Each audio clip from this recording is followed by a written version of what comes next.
Quisiera presentar con 7 puntos el mensaje que el Eterno nos ha dado para predicar. El fundamento. Si quieres llamarlo el Evangelio, no hay problema. Si podemos hablar una palabra griega para el lugar donde se reúnen los judíos, si podemos decir sinagoga, también podemos decir Evangelio. Evangelio son las buenas nuevas. El mensaje de redención. Este es el Evangelio que predicamos. Este es el mensaje que Hashem nos ha dado para enseñar y predicar. Y en este mensaje, que ahora voy a presentar en 7 puntos, está el poder para la salvación y la restauración de cualquier alma. Sabéis que cuando escribes Yeshua con letras hebreas, hay una manera de ver como 7 llamas de fuego que salen de las letras. Como el sofer, el escribano, el que escribe, hace una subidita con la pluma, queda como un pico en cada letra, y en muchas letras hay varios picos, que es el final de una línea. En esos picos podríamos subir más y poner una llama en cada uno. Y al escribir la palabra Yeshua, vemos que aquí hay 7 llamas. El símbolo del ser humano, nacido de mujer, que fue ungido con la plenitud del Espíritu del Eterno y tiene la unción eterna, tanto como profeta, como sacerdote, como rey. La plenitud de la unción del Espíritu del Eterno está sobre él. Yeshua es el ungido, Yeshua es el Mesías. Si vemos esas 7 llamas como una menorá de 7 brazos, vemos que el tronco, podemos decirlo aquí, la menorá es un árbol, y el tronco central es realmente el candelabro que está en la tierra, que está puesto en el suelo. Y como la Torah habla de una menorá, un candelabro con 6 brazos, 3 en cada lado, entendemos que el tronco, el palo central, es el más importante. Y alrededor de ese giran los otros 6. Realmente, espiritualmente hablando, el del medio, el del centro, es uno y se ramifica en 3 pares de ramas por los 2 lados. De manera que se crea un candelabro con 7 llamas, que es la plenitud del Espíritu de Dios. Y eso está dentro del nombre hebreo de Yeshua, como hemos visto, y lo que está en el centro es lo más importante. Alrededor de lo que hay en el centro giran los demás. Entonces yo he encontrado aquí, en la Buena Nueva, 7 realidades, 7 verdades que son fundamentales para entender y para aplicar de la redención, de lo que pasó con nuestro Maestro, el Santo Adón Yeshua. Lo primero, si empezamos desde la derecha, como el hebreo se escribe de la derecha a la izquierda, no importa si lo haces a la derecha o a la izquierda, pero la menorá, el candelabro o la llama primera en un lado, la podemos llamar el sufrimiento reemplazante. El sufrimiento reemplazante. Y ahí tenemos a Isaías 53, 4 y 5, donde está escrito: ciertamente Él llevó nuestras enfermedades y cargó con nuestros dolores. Con todo, nosotros le tuvimos por azotado, por herido de Dios y afligido. Mas Él fue herido por nuestras transgresiones, molido por nuestras iniquidades. El castigo por nuestra paz cayó sobre él, y por sus heridas hemos sido sanados. Literalmente dice su herida. Aquí habla de que él cargó con nuestros dolores. Aquí hay un sufrimiento físico. Por supuesto, había un sufrimiento de alma. El cuerpo y el alma están íntimamente relacionados. Cuando el cuerpo sufre y el alma está despierta, si no está en coma o está en drogada, es decir, es que cuando hay falta de comunicación entre el cuerpo y el alma no siente mucho. Anestesia puede quitar el dolor, pero normalmente el dolor que se siente en el cuerpo se siente en el alma. Hay una íntima relación entre el alma y el cuerpo. Entonces, el sufrimiento físico, tanto en alma y cuerpo, que tuvo el maestro, es un sufrimiento en lugar de. Él sufrió nuestras enfermedades. Él sufrió nuestros dolores. Los dolores que él tuvo en su cuerpo no fue por algo malo que él había hecho, sino por el mal que yo y tú habíamos hecho y las consecuencias del pecado que venían sobre nuestros cuerpos. Él llevó esas consecuencias. Él sufrió nuestros dolores. Él llevó nuestras enfermedades. Por su llaga fuimos nosotros sanados. Es decir, aquí hay algo que tenemos que predicar, que los sufrimientos de Él no los hizo en vano, sino los hizo por nosotros para liberarnos de muchas cosas. No significa que no tengamos que sufrir físicamente por nuestra fe, pero hay un resultado en el sentido de culpa, porque el Eterno cargó en él el pecado de todos nosotros. Y en su cuerpo fue cargado el pecado mío, el pecado tuyo, el pecado de toda la humanidad. Él nació sin pecado. Él nació como Adán antes de comer del fruto prohibido. Dios lo había creado igual que Adán, excepto en su aspecto físico, porque dice que fue creado en semejante de carne de pecado.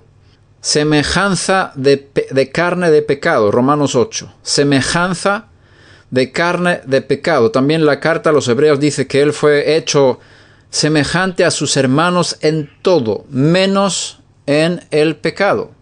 Es decir, él tenía una aparición de carne caída, en el sentido de que faltaba la gloria de Dios.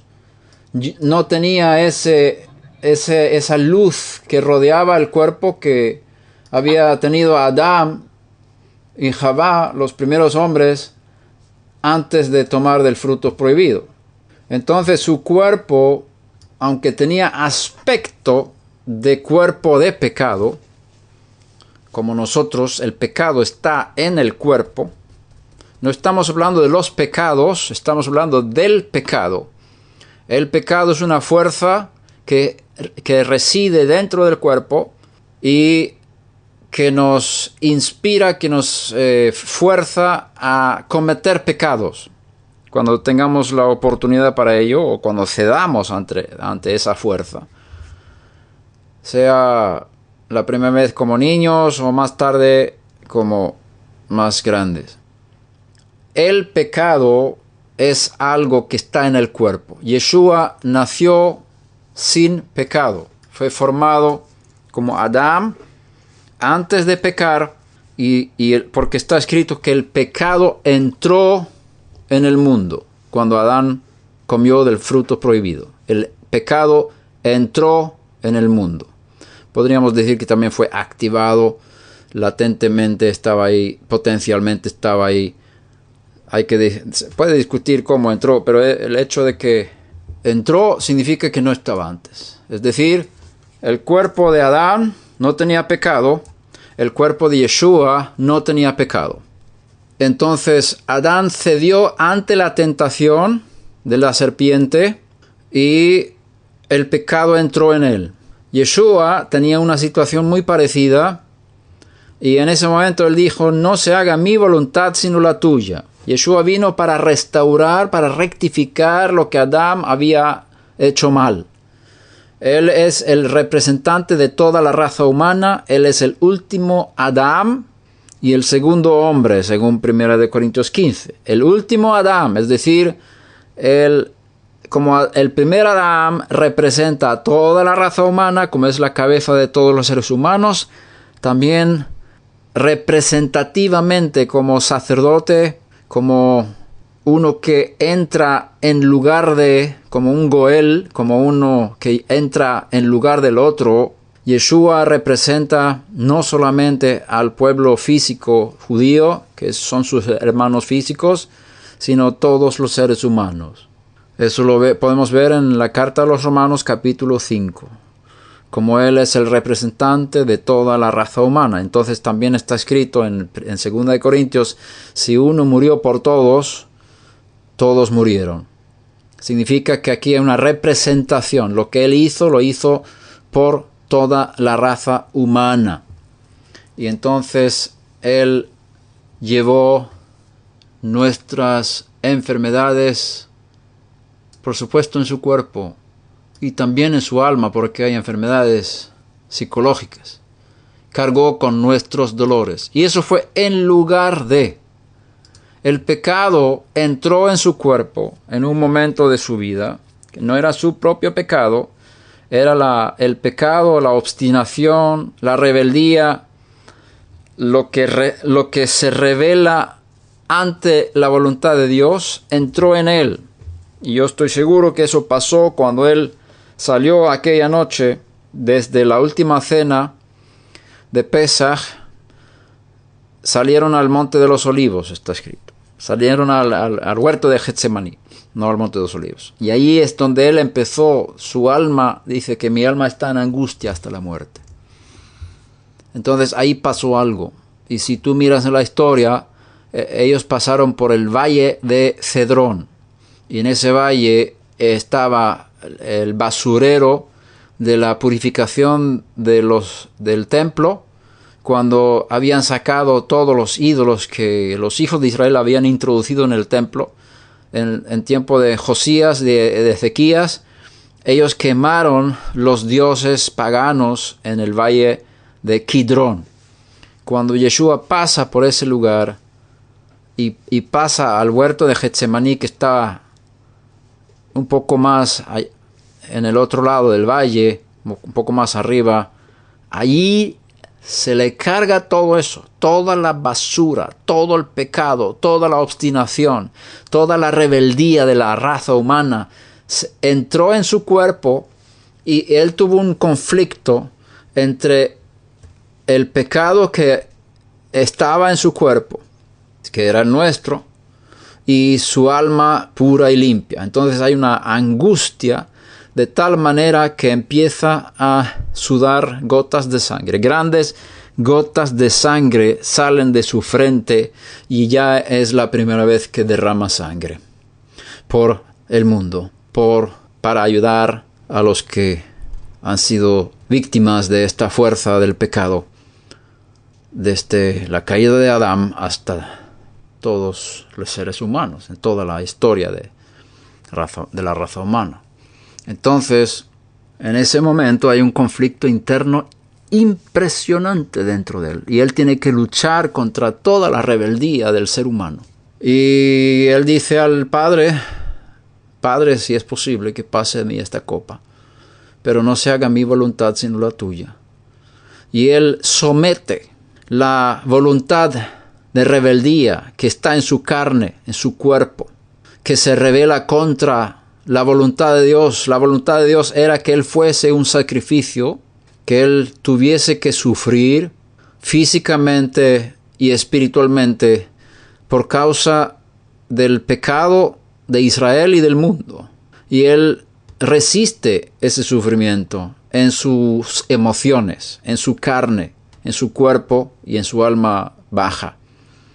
Pero en su alma superior, él se sobrepone y dice, no se haga mi voluntad en el sentido de no querer sufrir por causa de los pecados del mundo, que pase de mí esta copa, es la copa de la ira de Dios que está delante de él, que Dios le había dicho, yo quiero que tú bebas esta copa hasta el fondo, que tú seas expuesto a mi ira para salvar todas las almas de Israel y las almas del mundo entero. Y él estaba dispuesto. Y ahora está el momento de la realidad cuando ya viene la ira de Dios sobre él. La ira de Dios sobre la obstinación y la rebeldía del pecado está ya empezando a arder en su carne. Y él pide a Hashem que si es posible que pase de él esa copa. Y ahí vemos una división en el alma entre lo que él quiere en su cuerpo, en su alma inferior, y lo que él quiere en su alma superior. Pues dice, no se haga mi voluntad sino la tuya. Ahí había una división entre la voluntad de Dios y él, porque él llevaba mi voluntad rebelde dentro de sí, y con esa fuerza de su voluntad superior, él venció sobre su voluntad inferior y subyugó la rebeldía mía, la rebeldía tuya, bajo la voluntad divina, y se sometió al sufrimiento, se sometió a la ira de Dios, y estaba dispuesto a sufrir los clavos en las manos y el ser colgado en un madero, subiendo a ese lugar que la Torá dice, maldito el que cuelga de un madero. Él estaba dispuesto a ser hecho maldición para que la ira de Dios no tuviera que venir sobre los seres humanos que Dios amaba tanto, que entregó a su único Hijo para que todo aquel que en Él crea no se pierda, sino tenga vida eterna. Él sabía que si yo no hago este sacrificio, no hay salvación para los seres humanos. Yo entrego mi cuerpo y mi alma a someterme ante la voluntad de Dios, que es recibir todos los golpes de su ira. Hasta el fondo tengo que beber esta copa. Hasta el fondo tengo que recibir la ira de Dios sobre mí. El que no conoció pecado, lo hizo pecado por nosotros. Eso está en 2 de Corintios 5. Al final, ese capítulo es sumamente importante. Dice, versículo 21, al que no conoció pecado, le hizo pecado por nosotros. Aquí la palabra pecado, hay que verlo. Para que fuéramos hechos justicia de Dios en él. Si miramos la palabra griega de 2 de Corintios 5:21, comparamos con el Septuaginta, vemos que es la misma palabra que se utiliza en Levítico para sacrificio de pecado. Hatat. Entonces, podríamos entender este texto como le hizo sacrificio de pecado por nosotros, para que fuéramos hechos justicia de Dios en él. Aquí hay un intercambio. Por eso estamos hablando de un sufrimiento reemplazante. Él sufre en lugar de... Y hay un cambio, un intercambio. De manera que Él toma mi pecado y yo tomo su justicia. En ese sentido, si hablamos solamente de sacrificio de pecado, perdemos aquí el juego de palabras en un sentido. Por eso se queda así. Le hizo pecado, pero en el sentido de sacrificio de pecado. Le hizo responsable por el pecado, y todo su cuerpo y su alma inferior fue cargado de pecado. De tal manera que cuando Hashem vio a Yeshua, vio a un gran pecador. Y la paga del pecado es la muerte. Sufrimiento y muerte. Entonces Él sufrió en lugar de para que los que se apropien de su sacrificio sean liberados de la ira de Dios. La ira vino sobre él para no tener que venir sobre mí. Hay un intercambio, un reemplazo, un Goel que paga en mi lugar, un redentor para que fuéramos hechos justicia de Dios en él. En 1 Corintios dice que el Mesías es la justicia de Dios. Entonces, la justicia que Él es, que es la justicia de Dios, se nos regala. Hay un intercambio. Dios me da la justicia y a Yeshua le da el pecado. El pecado mío se lo pasa a Él y la justicia de Él se pasa a mí. Bendito sea Hashem. Hay un sufrimiento reemplazante. El segundo punto que quiero sacar es que hay una sangre purificadora, sangre limpiadora.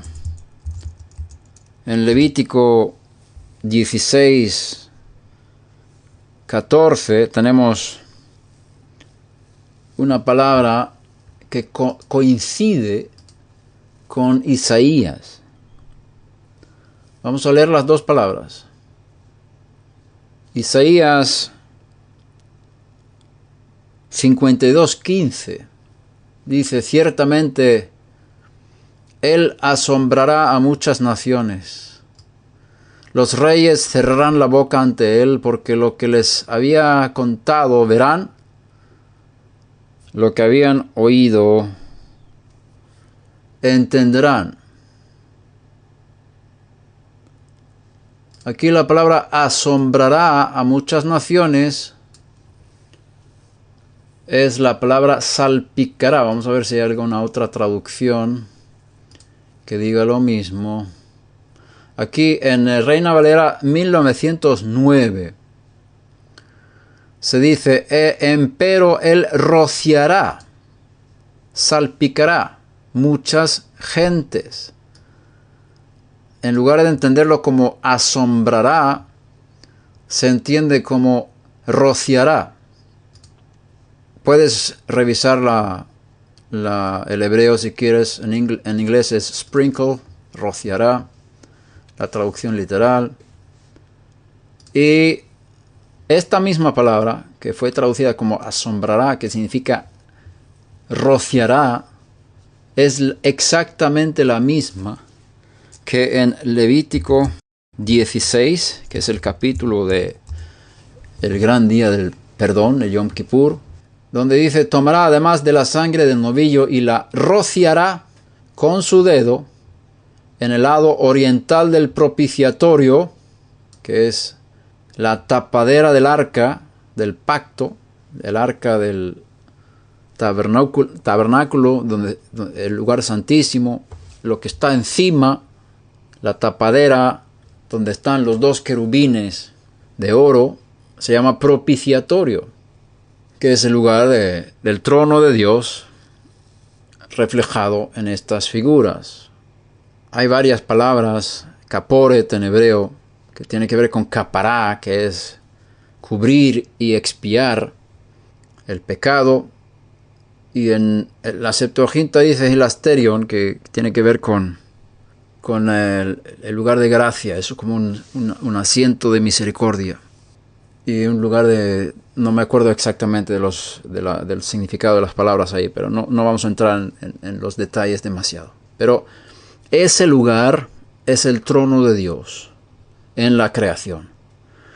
Y el sumo sacerdote tenía que entrar allí, en el lugar santísimo, y tomar sangre por un novillo, que era el sacrificio por su propio pecado, y tiene que rociar con su dedo en el lado oriental del propiciatorio. O sea, como esto es una señal del cielo, la sangre que es rociada en el lugar donde está el trono de Dios, reflejado y figurado en el tabernáculo, es muestra de que hay un rociamiento donde está el trono de Dios en el cielo.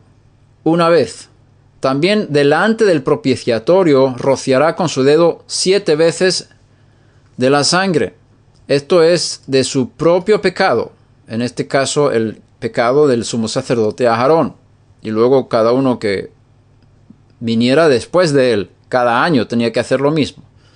Primero un novillo por su pecado y su familia, y luego un macho cabrío por el pecado del pueblo. El versículo 15 habla de eso. Estos 2 animales tenían que ser sacrificados y su sangre fue tomada hasta el lugar santísimo. Y es un paralelismo. El novillo y el macho cabrío, se repitió la ceremonia 2 veces. Y el macho cabrío, que es por el pueblo, su sangre es llevada detrás del velo y dice, hará con ella como hizo con la sangre del novillo, y la rociará sobre el propiciatorio y delante del propiciatorio. Esto todo es sombra. Como dice la Escritura, harás conforme a todo lo que se te ha mostrado en la montaña. Harás una figura, una copia en la tierra de lo que viste en la montaña, del tabernáculo celestial y servicio celestial. Por supuesto, sabemos que Yeshua no tenía propio pecado, así que la sangre del novillo no tiene mucho que ver con el cielo en un sentido, porque el sumo sacerdote que entró en el lugar santísimo en el cielo no tenía propio pecado. Ahora, estos 2 animales hablan de un rociamiento en el trono de gloria, en el propiciatorio, en el cielo, en el mismísimo cielo donde Hashem está mostrando su gobierno en la creación, que está en el cielo, el tabernáculo celestial, el lugar santísimo. Él, según la carta a los hebreos, Yeshua entró ahí una sola vez, con su propia sangre, no la sangre de toros o novillos y de machos cabríos, sino con su propia sangre una sola vez, y produjo una redención eterna. Así está escrito en la carta a los hebreos. Entonces, la forma de salpicar ahí es muy importante. Él salpicó una vez sobre el trono, sobre el propiciatorio, una vez en el cielo y 7 veces en la tierra. Porque delante del propiciatorio es la tierra misma. Delante del propiciatorio es la tierra. Y en el servicio de Yom Kippur, según el Mahzor, que estamos leyendo de la Mishnah, del tratado Yomá, donde dice que el sacerdote tenía que contar de una forma especial cuando él rociaba en el lugar santísimo. La primera vez que rociaba con la sangre decía 1, por supuesto no en español sino en hebreo, y luego la primera vez en la tierra dijo 1 y 1, luego 1 y 2, 1 y 3, 1 y 4, 1 y 5, 1 y 6, 1 y 7. Es decir, cada vez que rociaba sobre la tierra estaba conectado ese rociamiento con el rociamiento primero que es celestial.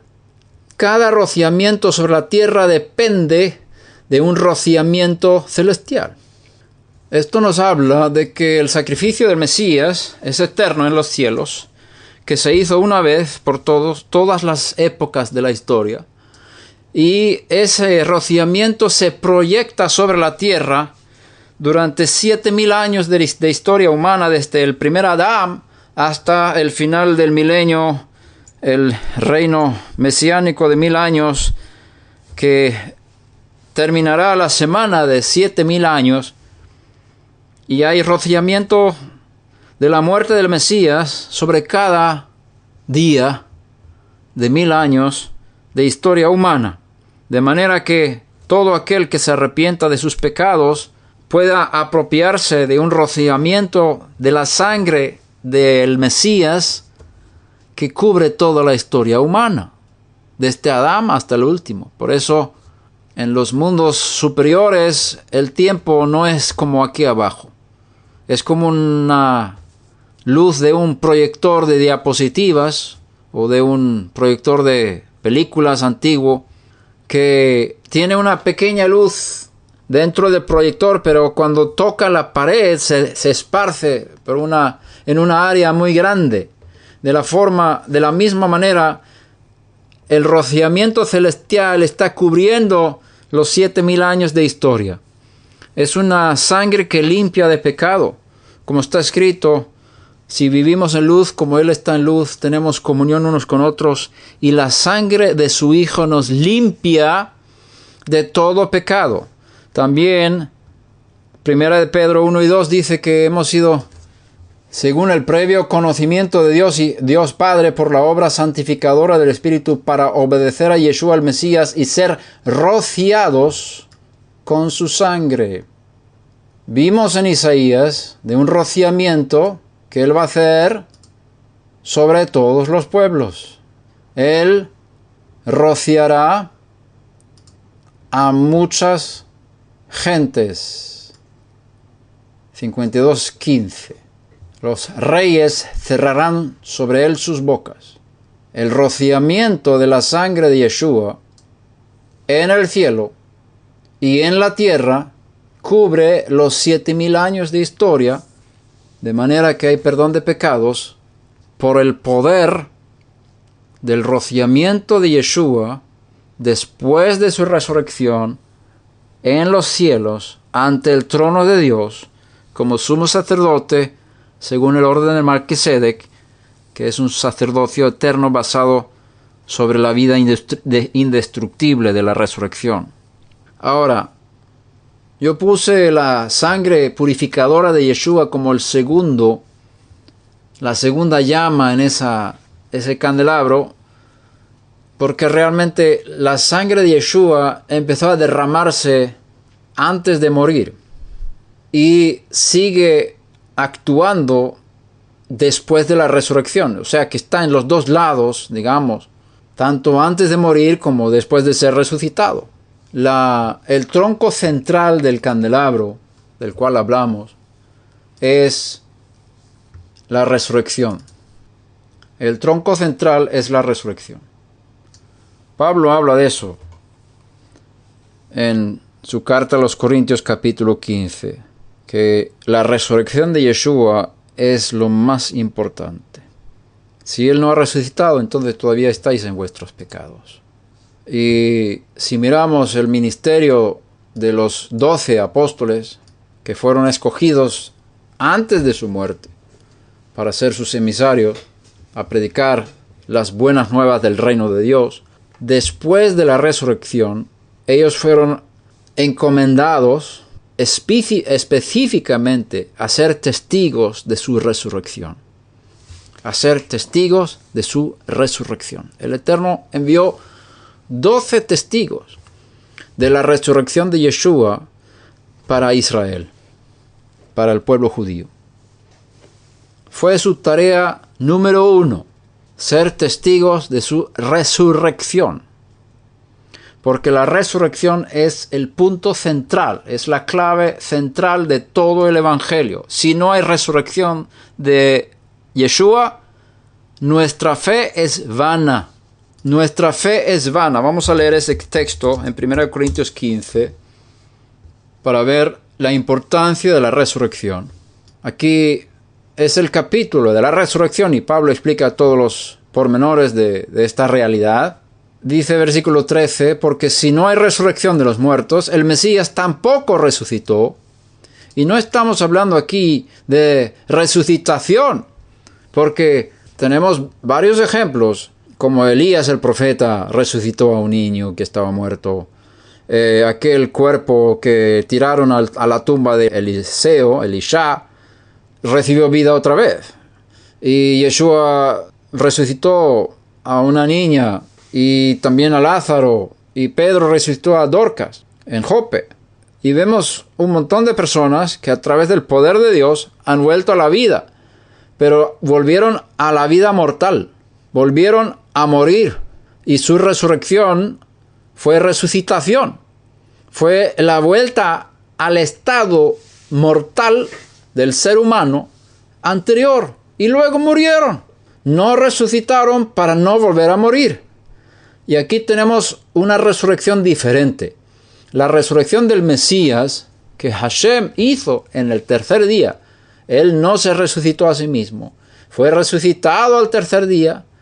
Y él estaba toda su vida, según la carta a los Hebreos, capítulo 2, creo que es el versículo 14, con gran clamor y lágrimas estaba pidiendo a Dios que le salvara de la muerte, y fue escuchado por causa de su temor reverente. Que Dios le sacó de la muerte. Dios le resucitó al tercer día.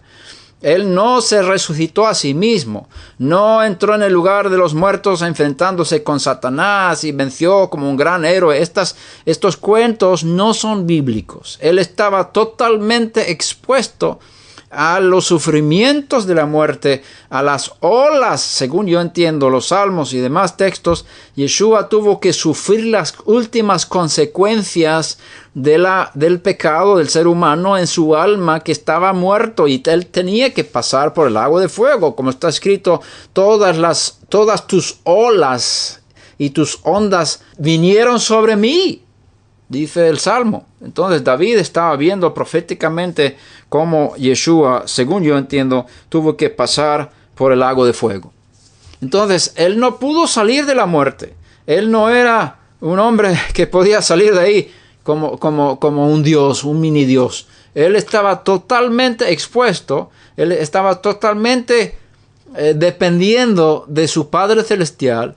Y por causa de su temor reverente, por causa de haberse humillado hasta la muerte, por causa de no haber cedido ante las tentaciones de pecar contra Dios, esa fue su victoria. La victoria de Yeshua, escucha bien, amado, la victoria de Yeshua sobre Satanás no fue en el lugar de los muertos, porque Satanás no está debajo de la tierra, Satanás está en los aires. Yeshua venció antes de morir. ¿Cuál fue la victoria de Yeshua? Resistir la tentación de bajar del madero. Resistir la tentación de hacer cosas por su propia cuenta.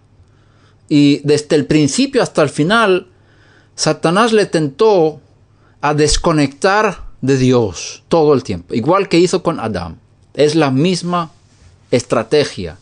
Adán recibió la tentación: comerás y serás como Dios. Tú mismo podrás decidir qué es bueno y qué es malo.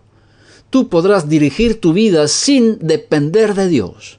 Tú serás Dios, separado de Él. Tendrás la capacidad de dirigir tu vida en separación. Si tú eres hijo de Dios, convierte estas piedras en pan. Haz un milagro para mostrar que eres hijo de Dios. Tienes poder para hacer algo en tu propia fuerza, en tu propia iniciativa, porque tu ministerio es tan importante. Tú eres hijo de Dios. Vemos ahí todo el tiempo la misma tentación de pensar que yo soy algo en mí mismo, que yo puedo utilizar lo que soy y lo que tengo para mis propios beneficios, sin someterme a la voluntad de Dios, sin hacer la voluntad de Dios. Y el reino de Dios consiste en hacer la voluntad divina. Y esta fue la tentación de Adán, y cayó. Se desconectó de Dios, quiso hacer su propia voluntad, quiso tener la capacidad de elegir por sí mismo, pero Yeshua resistió todo eso. Dice: el Hijo no puede hacer nada por sí mismo. Solamente hace lo que ve hacer el Padre, y lo que hace el Padre lo hace el Hijo de igual manera. Y las palabras no son mías, son las que yo oí de mi Padre. Con otras palabras, nunca se desconectó de la guianza del Espíritu de Santidad. Dice: el Padre y yo somos uno. Y Satanás no logró romper esa unidad en ningún momento. Incluso cuando Yeshua estaba lleno de pecado, lleno de rebeldía en su cuerpo, Él logró, con las grandes gotas de su sangre, vencer sobre esa tentación de desconectar de Dios. y dice, no se haga mi voluntad, sino la tuya. Y esa es la victoria. La victoria de Yeshua se ganó antes de morir, no en la muerte, ni en la resurrección. La victoria sobre Satanás fue antes de morir. Si tú eres hijo de Dios, bájate del madero. Muestra al mundo entero que tienes poderes. Haz milagros en tu propia fuerza. Muestra que eres hijo de Dios. Y Yeshua dijo, no se haga mi voluntad, sino la de mi Padre Celestial, que Él me ha pedido ser el sacrificio expiatorio por Israel y por el mundo entero. Y yo voy a terminar, voy a hacer su voluntad. Mi comida es hacer su voluntad y cumplir su obra. Y cuando Satanás había terminado todas las municiones para que Yeshua no obedeciera a Dios, muriendo en alegría, en su alma entregada, anulando sus propios intereses, ya no tenía más munición Satanás contra él. Y Yeshua dijo, consumado es. Padre, en tus manos encomiendo mi espíritu. Ya vencí sobre Satanás. No cedí ni un milímetro ante sus reclamos de hacer las cosas por mi propia cuenta. Y esa fue su victoria. Por eso está escrito que se humilló hasta la muerte. La humillación, la humildad, el ceder, el no buscar sus propios intereses, el no buscar su propio ministerio, el sometimiento total a la voluntad divina, es la razón por la que Dios le levantó de los muertos. Así está escrito en Filipenses. Hágase en vosotros la misma actitud que hubo en el Mesías, Yeshua, que fue creado a la imagen de Dios, igual que Adán. Pero no consideró el ser igual a Dios como algo a que aferrarse como hizo Adán, sino que se despojó a sí mismo, tomando forma de siervo. Y de esa forma se humilló hasta la muerte y muerte del madero. Por eso, precisamente por eso, Dios le levantó de los muertos. Vamos a leerlo para que tengamos bien la cita. Filipenses 2. Versículo 9, por lo cual Dios también le exaltó hasta lo sumo. ¿Cuándo? Hallándose en forma de hombre, se humilló a sí mismo, haciéndose obediente hasta la muerte del madero.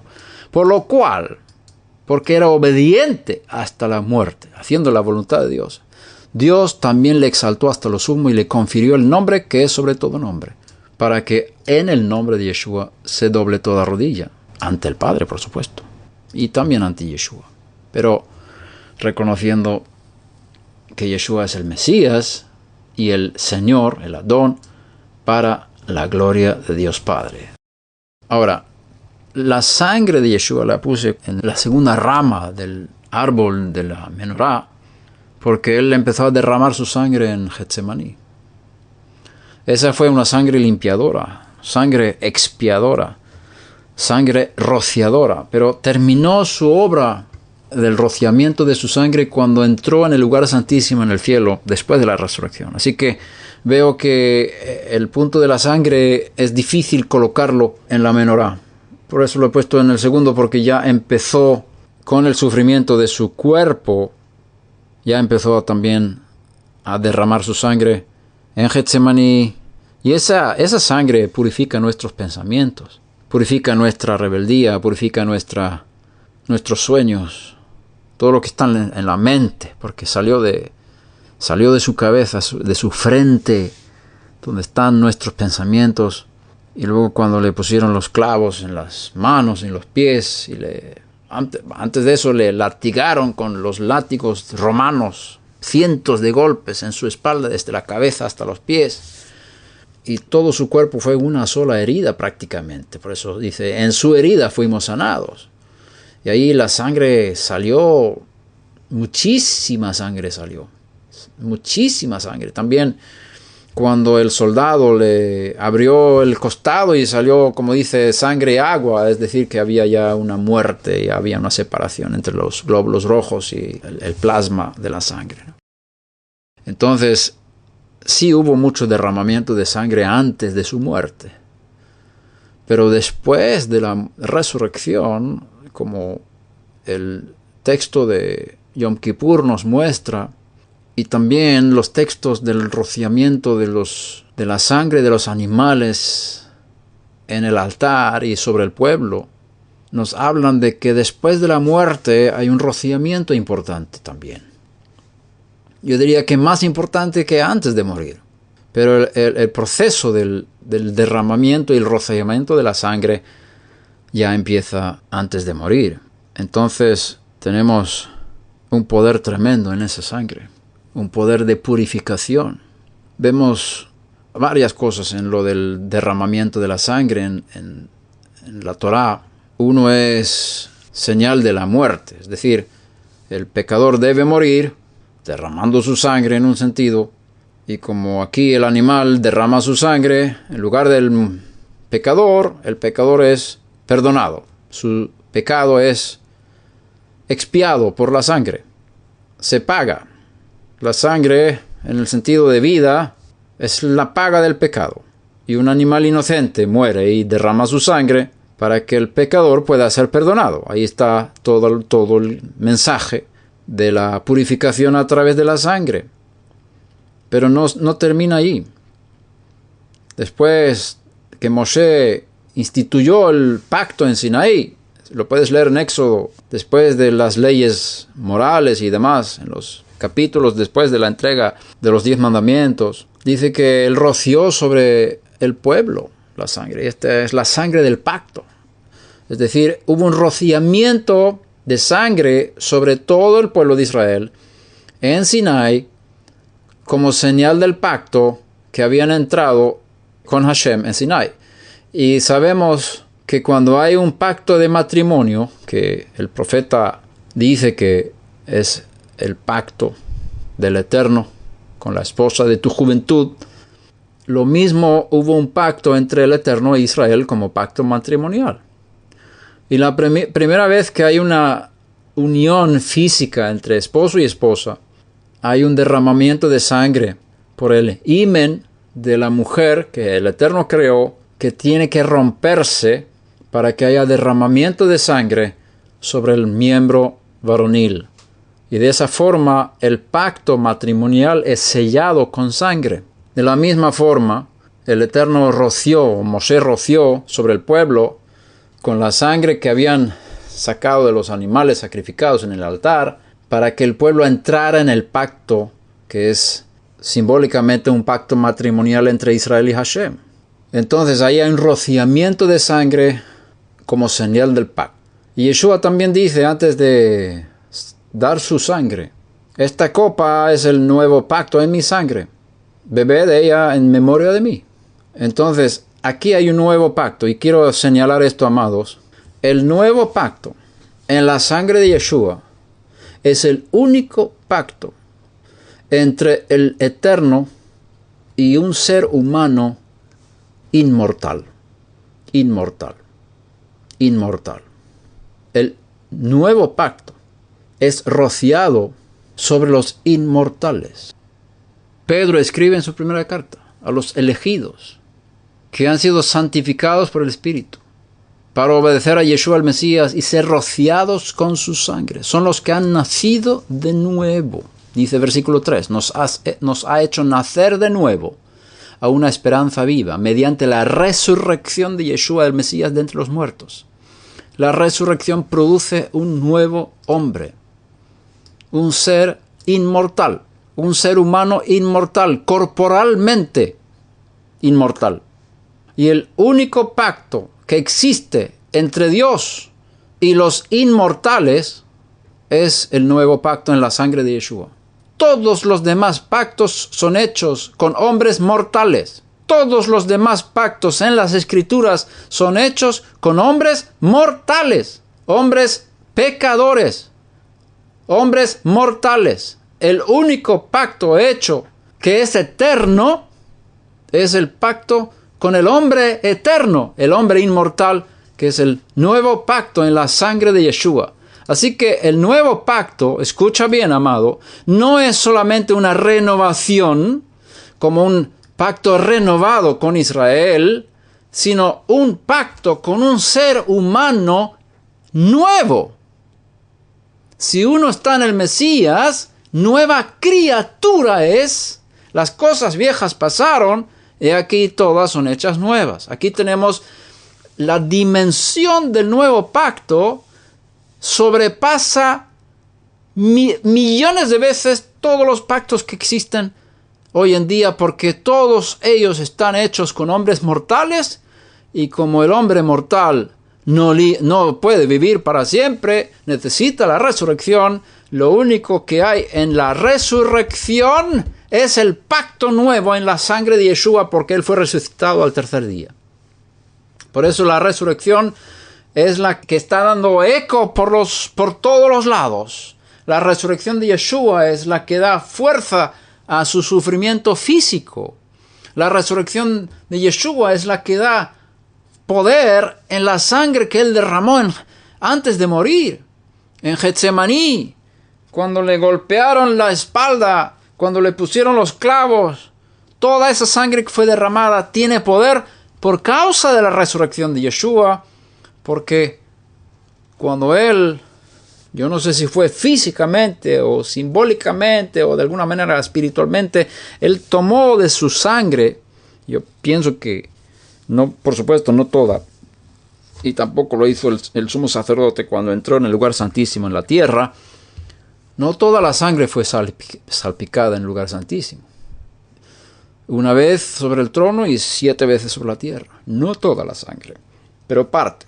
Pero no sé si fue físicamente o espiritualmente, pero de alguna forma, representativamente o como sea, Yeshua llevó su sangre después de la resurrección al lugar santísimo en el cielo y salpicó sobre el trono de Dios y salpicó sobre la tierra en un mundo que no está sometido al tiempo como el nuestro. Por lo tanto, ese sacrificio cubre los 7,000 años de la historia, de manera que todos pueden ser rociados por la sangre de Yeshua incluso antes de morir Él, aunque no es una experiencia real hasta la resurrección del nuevo nacimiento. Pero el perdón del pecado, de todos los que se arrepintieron de sus pecados anteriormente, ellos se arrepintieron y Hashem les dio el perdón por causa de ese sacrificio eterno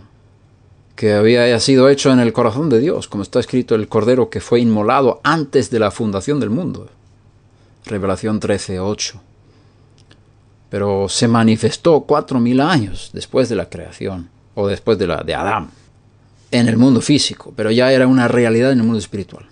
Entonces, todos los sacrificios activan en la tierra los beneficios del sacrificio eterno celestial, hecha una vez para siempre después de la resurrección de Yeshua. Entonces la sangre está cubriendo por los dos lados, antes y después de la resurrección, y tiene un poder tremendo para purificar. También vemos que la sangre que se salpicó en Yom Kippur purificaba tanto el lugar santísimo como los elementos que estaban en el santuario y también los hijos de Israel. Todos fueron purificados por esa sangre rociadora que se derramó en varios lugares, más en lugares santos, en el atrio también, en los cuernos y en el altar, y hubo rociamiento. También en la inauguración del templo, del tabernáculo, hubo rociamiento de sangre por todas partes. O sea, el rociamiento de la sangre de Yeshua es la base de todo servicio divino. Todos son purificados para servir delante de Dios a través de su sangre. Entonces, la segunda rama es la sangre purificadora de Yeshua, la sangre limpiadora de Yeshua, no solamente de pecado, sino toda clase de impureza para poder estar sirviendo limpios delante de Dios en su presencia. La tercera cosa es la muerte expiatoria. Isaías 53, versículo 10, dice: pero quiso el Eterno quebrantarle. Aquí vemos lo que hemos hablado antes, que el mismo Creador infinito quiso quebrantarle, quiso golpearle, sometiéndole a padecimiento. Dios quiso que él padeciera. Cuando él se entregue a sí mismo como ofrenda de expiación. Ofrenda de expiación. Asham, dice el hebreo, que es ofrenda de culpa. Él fue una ofrenda de culpa, un sacrificio. Su muerte fue expiatorio, pagaba. La paga del pecado es la muerte. Y como él murió una muerte expiatoria, nosotros recibimos el perdón por causa de eso. Dice, verá a su descendencia, prolongará sus días, y la voluntad del Eterno en su mano prosperará. ¿Cuál es la voluntad del Eterno? Salvar al mundo entero. Dios quiere que todos sean salvos y lleguen al conocimiento de Dios. La voluntad de Dios es salvar al mundo entero. De tal manera amó Dios al mundo, no solamente al pueblo de Israel, que ha dado a su Hijo único. Y quiero enfocar ahí que el griego no está dando significado correcto a los términos hebreos. El término unigénito no es un término hebreo. En el hebreo dice Yahid, que significa único. Y tiene dos significados de su ser hijo. Ya hemos hablado de esto antes. Antes de morir, él es llamado hijo único. El ángel le dijo a Miriam, el Espíritu del Eterno vendrá sobre ti, por tanto el santo ser que nacerá será llamado Hijo de Dios. Eso es un nivel de Hijo de Dios único en su clase, porque fue creado igual que Adán desde la tierra con el soplo divino. La tierra, que es el cuerpo de Miriam, el soplo divino, por eso es llamado Hijo de Dios. En su clase, sin pecado, como Adán antes de pecar, para rectificar el pecado de la humanidad, para hacer tikkun, rectificación de lo que Adán hizo mal ante un madero, un árbol, que es la misma palabra en hebreo, árbol y madera, o madero. Y entonces Adán pecó ante un árbol. El último Adán acertó ante un árbol, diciendo, no se haga mi voluntad sino la tuya. Y él era hijo de Dios, único en su clase, pero no era unigénito en el sentido de que sea Dios hijo, nacido de luz de luz, antes del tiempo, eternamente. Eso no está dentro de las Escrituras. Esas son filosofías que llegaron después. Entonces, él es el único hijo de Dios, antes de morir. Como el grano de trigo está solo, si no cae en la tierra, pero cuando cae en la tierra, dará mucho fruto. Entonces los que salen en el otro lado, después de ser sembrados, son muchos. Uno es sembrado y salen muchos. Por lo tanto, Yeshua es llamado después de la resurrección primogénito entre muchos hermanos. Entonces él es el primogénito de Dios entre muchos. Primo entre muchos. O sea, primero entre muchos. Es decir, antes de la muerte no existía nadie como él. No había nadie como él. Tenía semejanza de carne de pecado, pero era un cordero sin mancha, sin tacha y sin mancha. O sea, impecable. No había pecado ni había pecados en él. Por lo tanto, podía ser un sacrificio perfecto en lugar del hombre.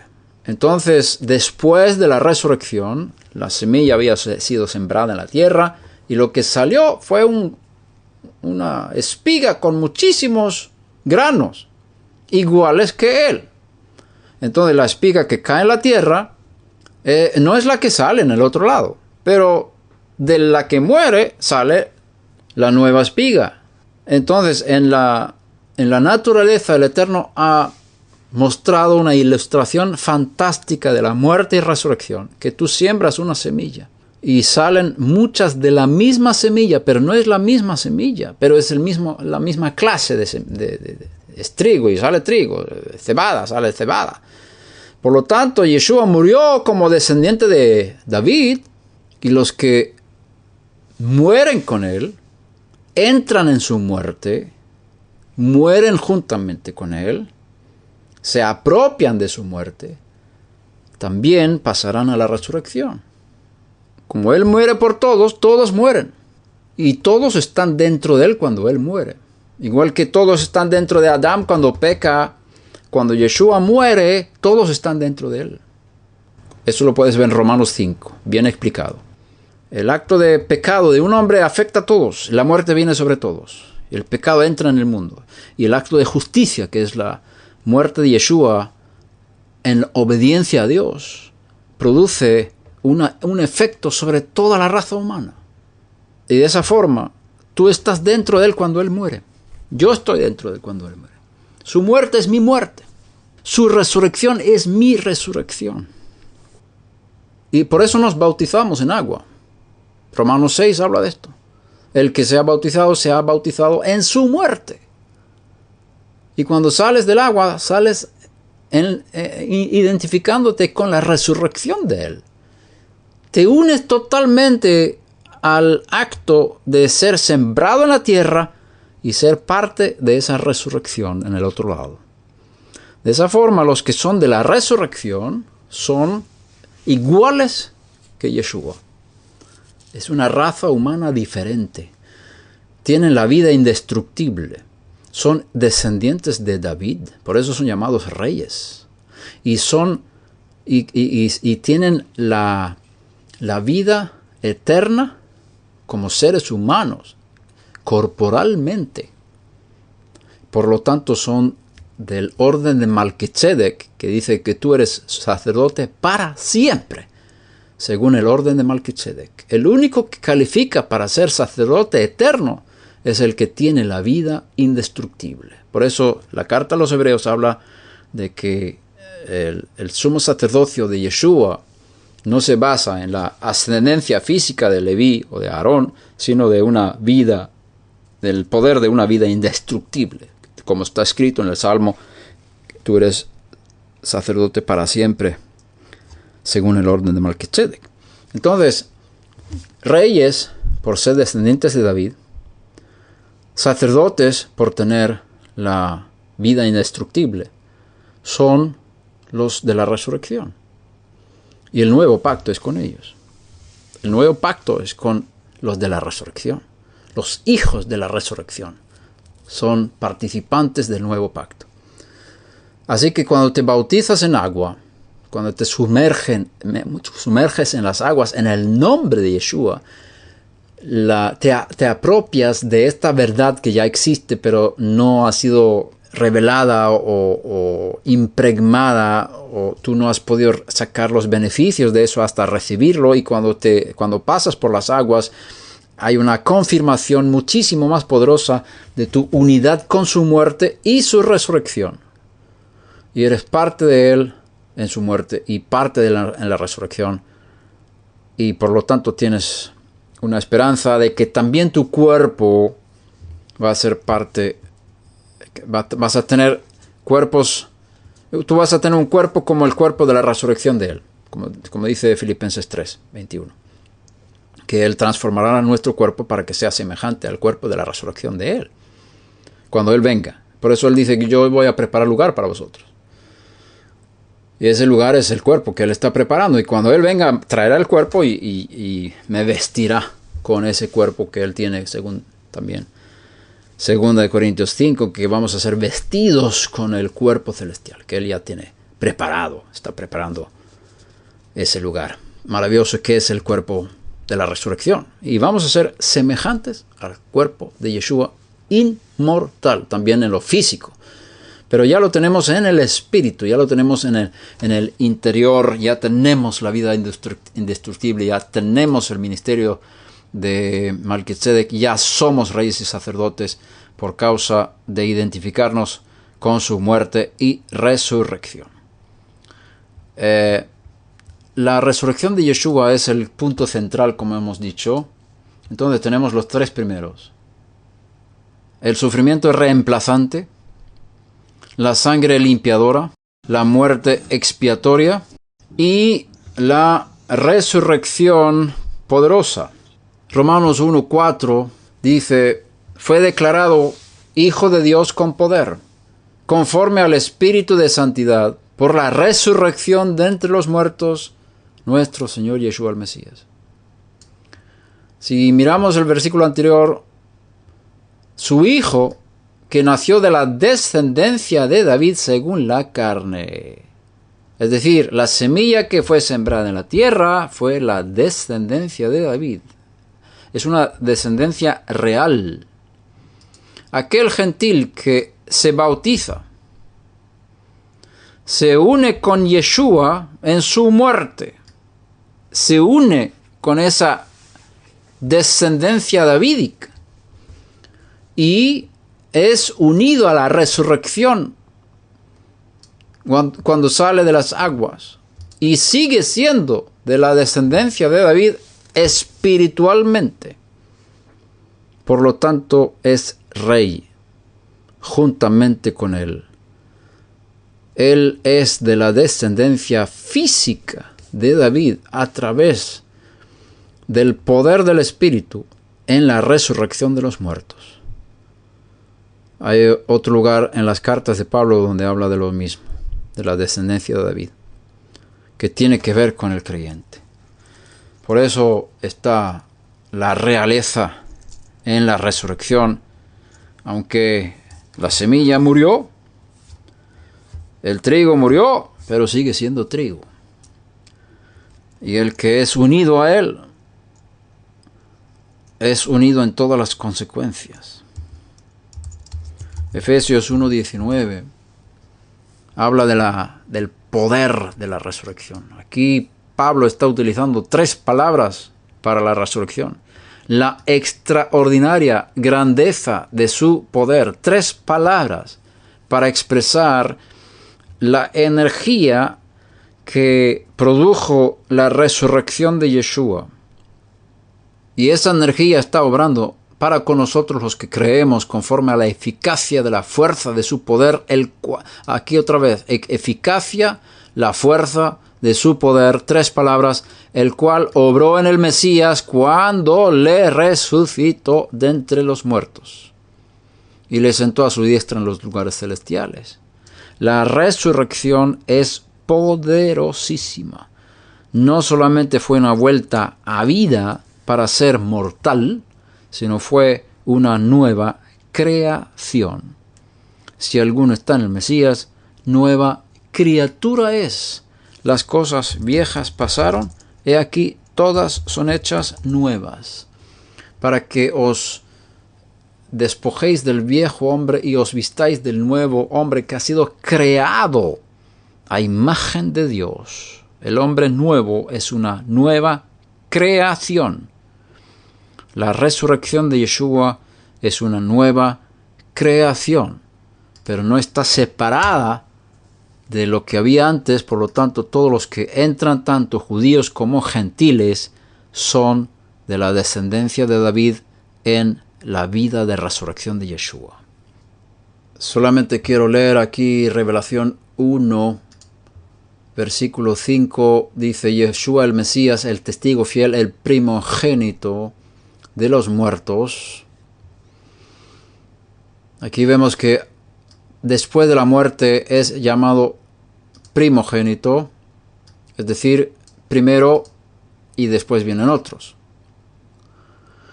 Y el soberano de los reyes de la tierra, al que nos ama y nos libertó de nuestros pecados con su sangre, e hizo de nosotros un reino y sacerdotes. También puedes entenderlo como reyes y sacerdotes para su Dios y Padre. A Él sea la gloria y el dominio por los siglos de los siglos. Amén. Y esto no es solamente para el pueblo judío, sino de todas las naciones de la tierra. Por eso leímos en Isaías 53, cuando haya entregado su alma como sacrificio, él verá descendencia y quedará satisfecho. Entonces tiene que haber una gran cosecha de esa siembra, esa muerte expiatoria. Tiene que dar un gran resultado. Si no, ¿cómo va a quedarse contento el Mesías si muere y solamente unos pocos se salvarán por causa de su gran entrega? No, todo Israel será salvo. Y millones, yo diría que la gran mayoría de la humanidad será salvada por causa de esa muerte expiatoria de Yeshua. Entonces, capítulo 5 del mismo libro dice que los ancianos y los seres vivientes se postraron ante el Cordero y tenían incienso y cantan un cántico nuevo diciendo: digno eres de tomar el libro y de abrir sus sellos, porque tú fuiste inmolado, es decir, sacrificado. Y con tu sangre compraste para Dios a gente de toda tribu, lengua, pueblo y nación, y los has hecho un reino, o reyes, y sacerdotes para nuestro Dios, y reinarán sobre la tierra. De todas las naciones tienen la posibilidad de entrar en esta resurrección de Yeshua, de ser parte de esa realeza y ser parte de la novia, que es la reina que va a gobernar juntamente con el rey durante 1000 años sobre los mortales. Estos son inmortales que han recibido la resurrección de Yeshua de todas las naciones, Israel y las naciones, los judíos nacidos de nuevo y los gentiles nacidos de nuevo, formarán un pueblo inmortal cuando Él regrese. Y ellos van a gobernar sobre los mortales que todavía existirán durante 1000 años en la tierra. Después de la resurrección, Él fue elevado hasta lo sumo, lo que leímos en la carta a los Efesios. 1 Timoteo 3:16, indiscutiblemente grande es este misterio de la piedad. Él fue manifestado en la carne, vindicado en el Espíritu, contemplado por los ángeles, proclamado entre las naciones, creído en el mundo, recibido arriba en gloria. Y eso concuerda bien con Isaías, que habla de que el siervo del Eterno va a ser sumamente elevado. Y también los Midrashim hablan de esto, que va a ser más grande que el Moisés y más grande que todos. Eso está en Isaías 52:13. Dice: he aquí mi siervo prosperará, será enaltecido, levantado en gran manera, exaltado. Aquí habla de la resurrección de los muertos, que no solamente recibió la vida indestructible después de ser recreado en el sentido literal de la palabra, sino también fue elevado muy por encima de todas las cosas creadas. Y en esa elevación hubo una glorificación, como está escrito: Yeshua todavía no había sido glorificado, y también Él está pidiendo al Padre: glorifícame con la gloria que existía, que yo tenía contigo antes de la fundación del mundo. Esto fue preparado de antes, que yo tuviera esta gloria por encima de la creación, esta posición de Señor. Y aquí dice el profeta que Él será enaltecido, levantado en gran manera y en gran manera exaltado. Filipenses 2:9 leímos que Dios le elevó muy por encima de todo nombre y le dio el nombre que está sobre todo nombre. También Él dijo: toda autoridad me ha sido dada en el cielo y en la tierra.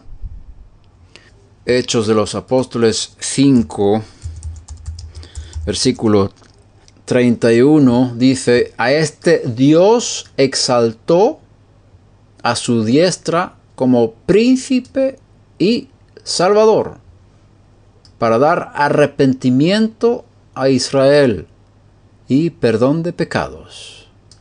Y nosotros somos testigos de estas cosas.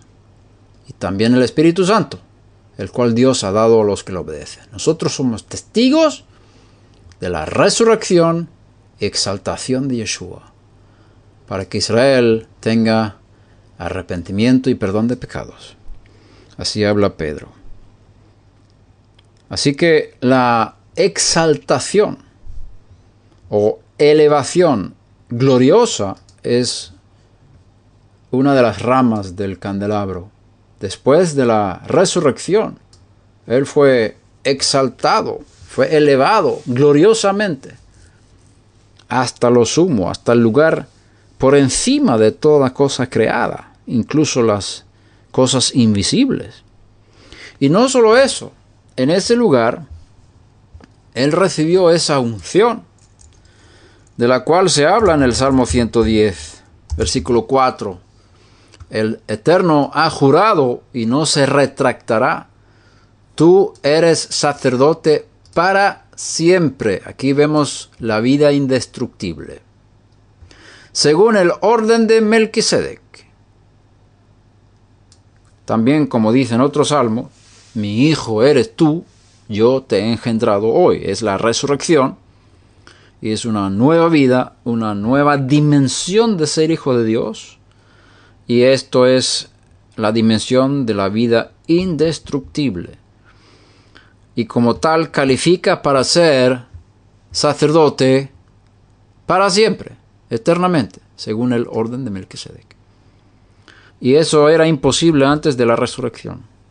La resurrección es la causa por la cual él puede ser sacerdote según el orden de Melquisedec, porque antes era mortal y no podría serlo para siempre porque murió. Pero ahora ya tiene una vida que no puede morir. Entonces se convirtió en candidato, el único candidato para hacer el cumplimiento de esta profecía en el Salmo 110, versículo 4. No hay ningún otro que sea inmortal, que sea indestructible también físicamente que Yeshua. Los demás serán iguales en su regreso, pero todavía no lo hemos visto. Y estamos esperando ese momento. Hechos 2:36 dice: sepa pues con certeza toda la casa de Israel que a este Yeshua, a quien vosotros colgasteis en un madero, Dios le ha hecho Señor y Mesías. Señor es Adón, Mesías, Mashiach, el ungido. Y aquí se habla del ungido celestial y, por supuesto, el ungido como rey que va a gobernar sobre Israel. Todavía cuando David fue ungido rey por el profeta Shmuel, el rey Shaul todavía era rey de Israel. David fue ungido como el rey de Israel mucho antes de ser reconocido como rey de Israel, pero tenía la unción. Como hijo de David, él tiene que pasar por lo mismo. Tiene que ser rechazado por su pueblo. Ellos recibieron otro rey, que era Absalom. Salió por el Monte de los Olivos, desapareció, estuvo fuera. Murió Absalom, que es la señal del falso Mesías. Y el pueblo pidió de vuelta al rey David. Y cuando los ancianos de Judá le llamaron al rey David a venir de vuelta, él vino. Cruzó el Jordán, volvió a casa, entró en Jerusalén y fue la segunda venida de David a Jerusalén y fue establecido como rey sobre todas las tribus. Entonces ahí vemos cosas muy semejantes en la vida de David y en la vida del hijo de David. Subió por el Monte de los Olivos y desapareció y volvió cuando los ancianos de Judá le dijeron: regresa por favor. Y entonces regresó. Entonces él fue ungido por Hashem en 3 niveles. Primero como profeta, antes de morir. Segundo como sacerdote, después de la resurrección como Melquisedec, eterno, sacerdote celestial. Y eso no va a dejar de ser. Él seguirá siendo el sacerdote. Y cuando regrese, bueno, ya fue ungido como rey de Israel, pero como no le han reconocido, como Judá todavía no ha mandado una carta diciendo Baruch haba Beshem Adonai, diciendo que ven, bendito el que viene en el nombre del Eterno, él no va a volver, como él dijo, yo me voy y no regresaré hasta que me digáis. Entonces estamos esperando ese momento. Él ya fue ungido para tal ministerio, para tal posición de rey, para sentarse en el trono de David, su padre, para siempre. Pero hasta que los ancianos de Judá no lo reconozcan, no va a tomar su posición, porque el reino de Dios se establece con los que se someten. Entonces, Dios le ha hecho Adón, es decir, el gobernante del universo. Y no solamente del universo, sino también del mundo invisible, de las fuerzas angelicales y demoníacas. Todo poder y fuerza y autoridad y nombre que se nombra no solamente en este siglo, sino también en el venidero. Todo lo sujeto bajo sus pies. Y él dice, yo tengo toda la autoridad, me ha sido dada en el cielo y en la tierra. En el cielo y en la tierra. Eso es ser Señor. Y luego el segundo dice, Mesías, ungido para gobernar en Israel. Y como el rey Salomón, hijo de David, también sobre las naciones de la tierra, desde Israel. Estamos esperando ese momento. Y mientras él está en el cielo, con esa unción eterna como sacerdote celestial, intercediendo por cada uno de los hijos de Abraham, y también con la unción mesiánica, unción de rey de Israel, esperando ser reconocido en la tierra, y entonces regresará a tomar su lugar. Podemos mencionar algunos versículos sobre su segundo regreso, que podemos llamar regreso imperial, que va a ser un imperio total, en donde el mundo se someta al reino de Dios y toda la gloria llenará la tierra como las aguas cubren el mar, con el regreso del reino de Dios y el establecimiento de su autoridad en Jerusalén, en las 12 tribus de Israel y entre todos los gentiles, sobre todos los mortales, con el gobierno compuesto por todos los inmortales que ya experimentaron la resurrección de los muertos. Estamos esperando ese regreso imperial. Por ejemplo, Hechos 1:11, que los ángeles dicen, varones galileos, ¿por qué estáis mirando al cielo? Este mismo Yeshua que ha sido tomado de vosotros al cielo, vendrá de la misma manera, tal como lo habéis visto ir al cielo. Y yo digo también, al mismo lugar, al monte de los olivos, el lugar donde David huyó de Absalom y regresó. Revelación 19, desde el versículo 11 hasta el versículo 21, que hablan del regreso del Mesías viniendo sobre un caballo blanco. El jinete del caballo blanco es el regreso de Yeshua, que va a venir sobre la tierra, matar al rey impío y establecer el reino de Dios sobre la tierra. Hay muchísimos textos que hablan de su regreso. La mayoría de los profetas no hablan del primer momento del nacimiento y muerte expiatoria del Mesías, hijo de Yosef, sino de su regreso en gloria como hijo de David, como rey. Hay muchísimos más profetas o profecías que hablan del regreso del rey, de el establecimiento del reino de justicia. Muchísimos más. Salmo 72, que es el salmo del rey Salomón. Oh Dios, da tus juicios al rey y tu justicia al hijo del rey. Juzgue él a tu pueblo con justicia y a tus afligidos con equidad. Traigan paz los montes al pueblo y justicia a los collados. Haga él justicia a los afligidos del pueblo. Salve a los hijos de los pobres y aplaste al opresor. Que te teman mientras duren el sol y la luna, por todas las generaciones. Vemos aquí su gobierno inmortal. Descienda él como la lluvia sobre la hierba cortada, como aguaceros que riegan la tierra. Florezca la justicia en sus días y abundancia de paz hasta que no haya luna. Domine él de mar a mar y desde el río hasta los confines de la tierra. Dobléguense ante él los moradores del desierto y sus enemigos laman el polvo. Los reyes de Tarsis y de las islas traigan presentes, los reyes de Sabá y Seba ofrecerán tributo, y póstrense ante él todos los reyes de la tierra. Sírvanle todas las naciones, porque él librará al necesitado cuando clame, también al afligido y al que no tiene quien le auxilie. Tendrá compasión del pobre y del necesitado, y la vida de los necesitados salvará. Rescatará su vida de la opresión y de la violencia, y su sangre será preciosa ante sus ojos, etc. Aquí habla del reino mesiánico por el rey Salomón.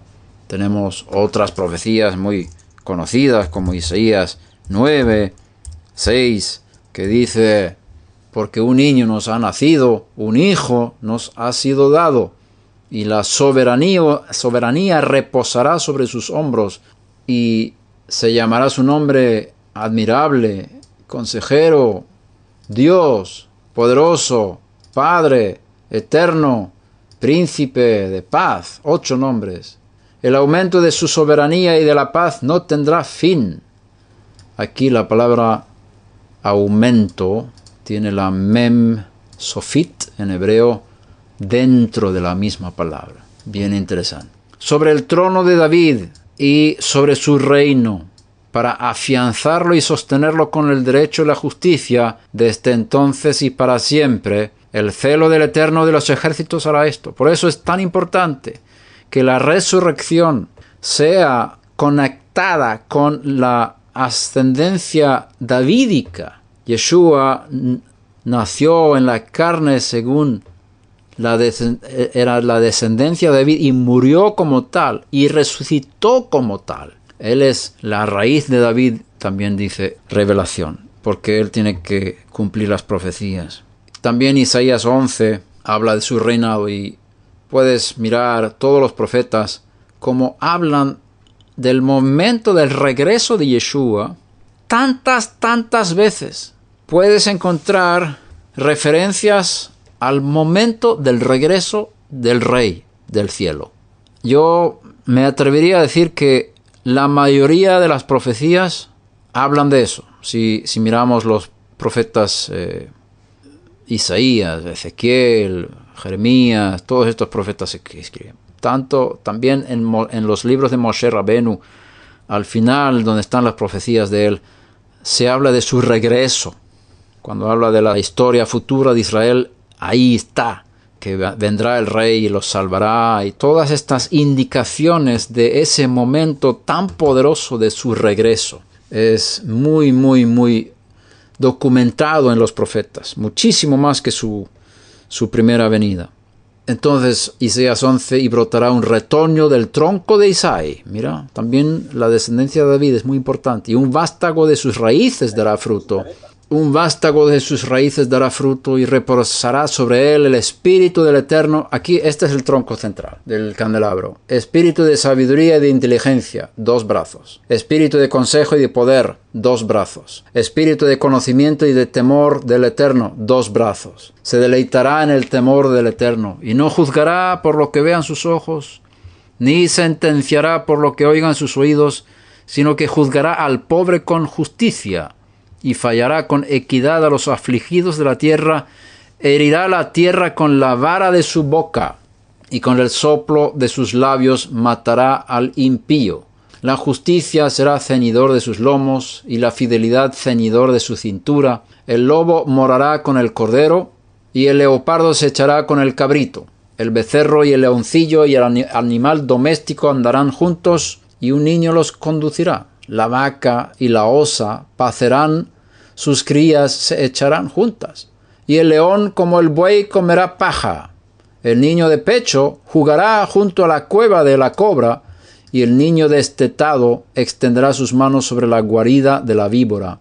no dañarán ni destruirán en todo mi santo monte, porque la tierra estará llena del conocimiento del Eterno como las aguas cubren el mar, etc.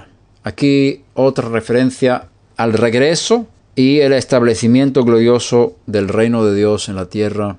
Así que tenemos las 7 llamas del Mesías, las 7 ramas del candelabro, que son el fundamento de lo que enseñamos, el evangelio que predicamos, el mensaje de redención que anunciamos tanto individualmente como globalmente en Israel y las naciones, el sufrimiento reemplazante, la sangre limpiadora, la muerte expiatoria, la resurrección poderosa, la elevación gloriosa, la unción eterna y el regreso imperial.